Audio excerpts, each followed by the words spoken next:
So recently there was a blog post about invisible illness and not very helpful advice from others, listing all the things that can and should be done, and that was centered around Big Pharma. I agree with much, if not all, of this post and have encountered the same things as the author has. For me, I don't talk a lot about the invisible illnesses. There are only a handful of people that know the extent of my scoliosis. I am more likely to speak of the herniating discs in my neck. That's for two reasons. One is because I have a very dear friend with more severe scoliosis than mine. At least that's what I tell myself, because she has had surgeries and still suffers. And two, scoliosis seems to be a toss-off thing. People were screened for it in school, bend over while the nurse looks at the curve of your back, and it feels like since it has such an easy screening, it really can't be all that bad. So those are the two things that I have. And then there's a third thing that almost never gets mentioned. And that is some unnamed neurological disorder that the neurologist believes is somehow tied to multiple sclerosis, but a rather benign form because it doesn't progress. Symptoms can flare, and you can have all of the symptoms of a progressed MS person, but when they go away, there's no lasting damage. When they go away, when I am in remission, they are gone as if they never were there. It is the combination of these three things that has caused me to change my life drastically over the last couple of decades. I went from typical type A personality to someone who had to parse her energy or pay heavily for it physically and then mentally because of the associated fatigue. At first, I parsed for everyone else. I was wife, I was mother. These roles mattered to me, and these roles demanded a great deal of my attention and my energy. I was fine with doing this. But as time went on, I couldn't maintain that level because I still was allotting too much energy to other things and not enough to my own self, the space for recovery, regeneration, and finding remission. I did most of this parsing where I kind of shoehorned myself in a little bit here and a little bit there in the complete absence of discussion with others, including my loved ones. I just slowly moved my life to a place where when I didn't do what was expected of me, it almost wasn't even noticed. So tiny things that don't matter as you lean towards the end of menopause. You can skip a shower and you don't stink.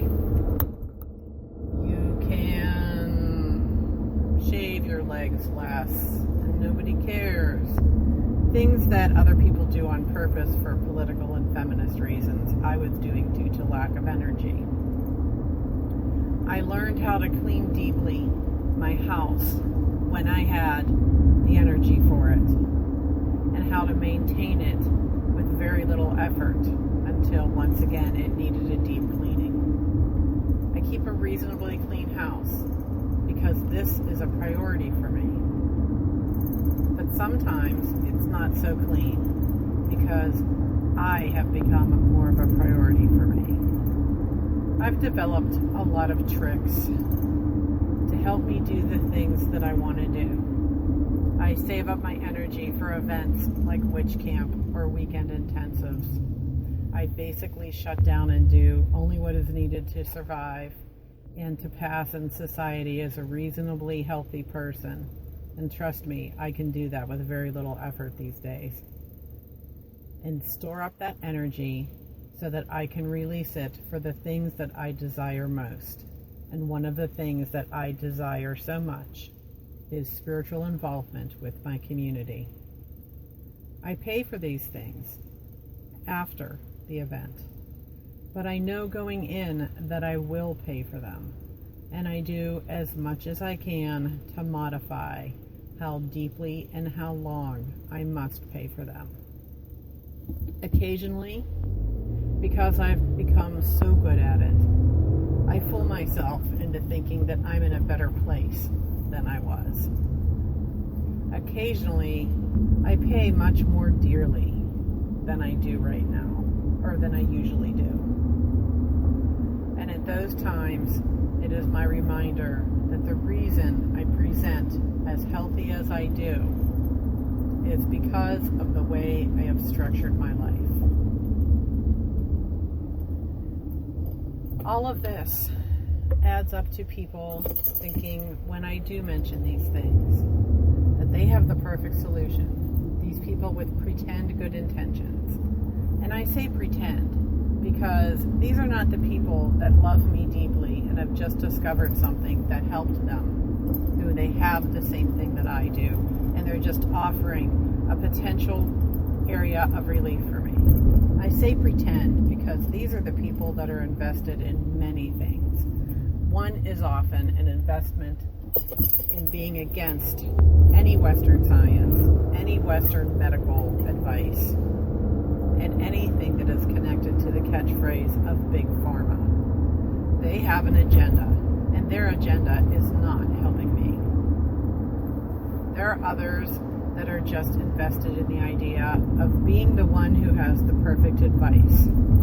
Again, the one who has the perfect advice is all about how they present, and their agenda is not invested in helping me. Their agenda is invested in helping how they appear.